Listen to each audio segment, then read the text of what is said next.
Alors bonjour tout le monde. Chez Saut Quantique, cette année, on avait donné un thème à l'année. On l'a intitulé Une année pour soi. Donc probablement, ou peut-être avez-vous des nouvelles destinations, que vous avez une nouvelle direction vers une nouvelle vie, des nouvelles réalités que vous voudriez ajouter dans votre vie. Je ne sais pas si vous faites partie de ceux qui avaient mis de l'énergie là-dessus cette année. Je ne sais pas si vous avez déjà atteint vos résultats ou pas. Mais une chose est sûre, c'est que l'année avance en grand pas. Puis dans pas long, ben, on va arriver à notre bilan de fin d'année. Puis j'espère que vous allez faire partie de ceux qui allez avoir réussi vos objectifs ou qui vont les avoir grandement avancés.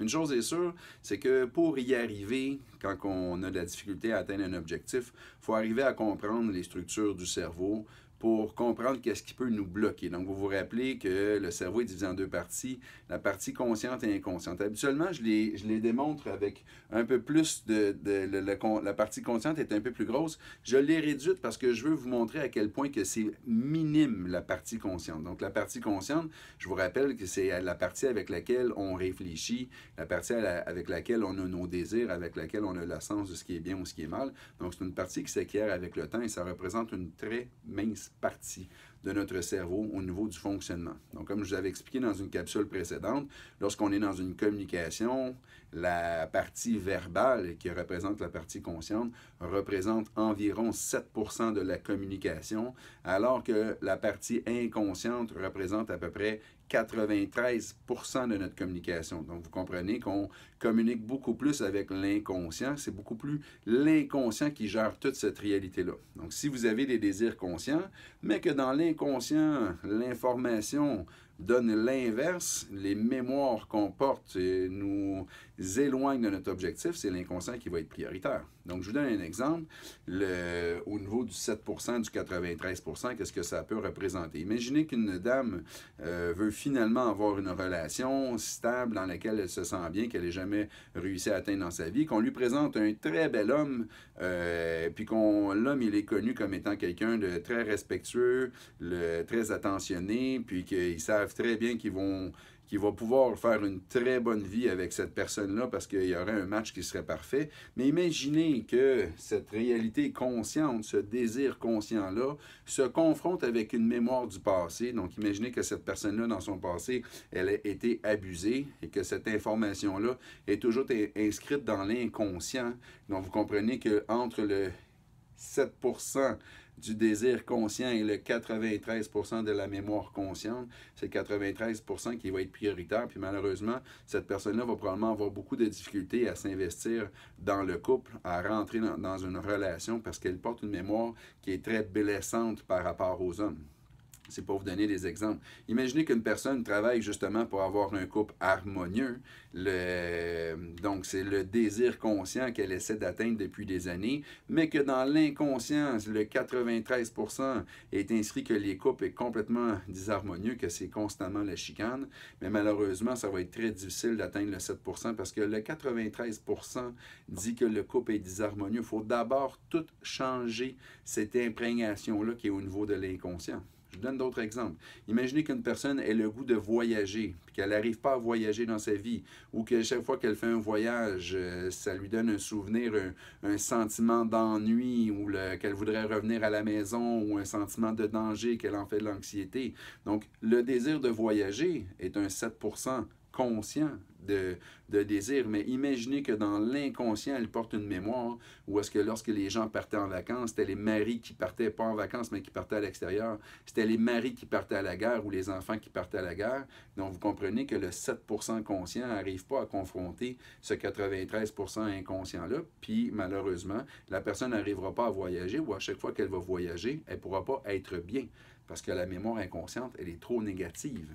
Imaginez qu'une personne rêve de liberté, d'abondance, donc un bel objectif conscient, mais si son inconscient est marqué des mémoires de guerre où ce que les personnes, pour arriver à avoir du beurre, pour arriver à avoir un peu d'essence, pour avoir un peu de nourriture, devaient payer avec les coupons, donc vous comprenez qu'il n'y a pas du tout de liberté là-dedans. Donc il faut d'abord changer ce code-là, cette mémoire-là qu'on porte de génération en génération souvent. Donc c'est ça qui est le travail, en fait, dans un événement comme GPS1. J'ai des gens qui sont venus voir pour des enfants, ils n'arrivaient pas à avoir des enfants Donc, un beau désir conscient. Mais imaginez que la personne porte les mémoires d'une ancêtre qui en avait ras-le-pompon d'élever des enfants. Donc, malheureusement, le 7% de désir conscient ne fait pas beaucoup d'impact versus la mémoire, le 93% de mémoire négative. Puis c'est une des raisons pour lesquelles, en ce moment, au Québec, beaucoup de personnes ont la difficulté à avoir des enfants. Hein. Les cliniques de fertilité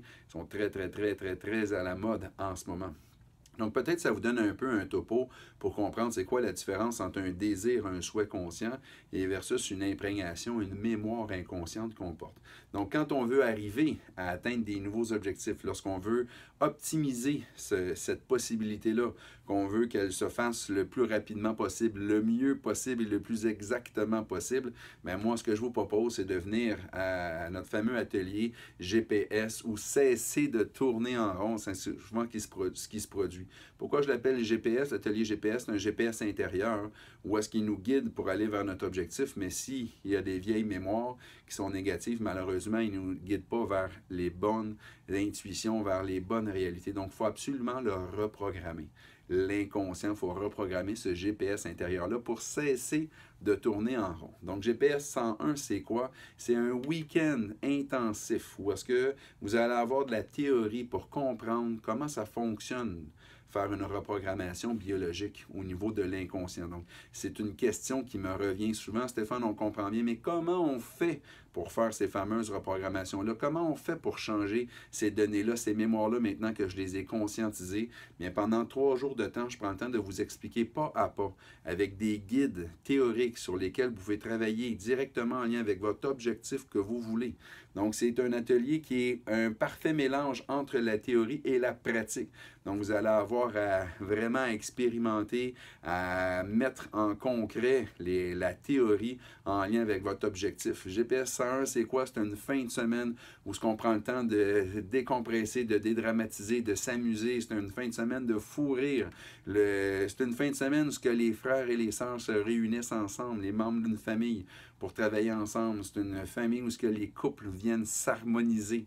C'est un endroit où on accueille les gens de l'extérieur. Donc, ici, vous avez Éric de la France cette année à notre GPS qui va avoir lieu au mois de novembre 2017. On accueille encore des gens de la France. On a également des gens de l'Espagne. Donc, je trouve ça le fun de voir que cet atelier-là prend de l'expansion. GPS 101, c'est quoi? C'est à chaque année, au mois de novembre, un groupe de gens extraordinaires qui se réunissent en quelque part pratiquement pour former une famille, puis se soutenir pour aller de l'avant. Alors, je vous invite fortement, si vous avez le goût, à venir à cet atelier-là. Donc, GPS 101 qui est très rapidement, c'est le 3-4 novembre 2017. C'est le premier pas dans la direction de vos objectifs que vous voulez atteindre. Ça se passe à l'hôtel Spa Mont-Gabriel, donc dans les Laurentides. Si jamais ça vous intéresse, vous pouvez appeler soit au 450-875-7288 ou directement sur notre site internet www.sauquantique.com. Faites vite, les inscriptions se terminent le 11 octobre, donc ça se termine bientôt pour finaliser notre groupe de 2017. Si je pouvais, je vous donnerais plein d'exemples de ce que les gens sont venus atteindre, leur focus de vie. Si je pense, par exemple, à Michel qui a finalement entré une femme définitivement dans sa vie. Si je pense à Annie puis à son chum qui finalement ont eu leur enfant. À Myrilène qui a eu son chum sa maison exactement où est-ce qu'elle voulait, comme elle voulait. Il y a un paquet de résultats extraordinaires. Caroline qui a finalement sa job de rêve. Vous devriez la voir, Caroline, quand elle est venue nous annoncer l'emploi qu'elle a eu. C'était l'emploi idéal pour elle. C'est ça, GPS 101. GPS 101, c'est focusser, c'est savoir exactement sur quoi on veut travailler, c'est d'apprendre comment faire pour mettre toutes les chances de notre côté, c'est-à-dire reprogrammer le 93% pour qu'il nous guide spontanément vers nos objectifs. Alors, je vous y attends, GPS 101. Les inscriptions se terminent le 11 octobre. L'atelier a lieu le 3, 4, 5 novembre. 3 jours pour vous. 3 jours pour vous propulser ou finaliser cette année qui est une année baptisée ici chez Sauquantique, une année pour soi. Alors, je vous y attends.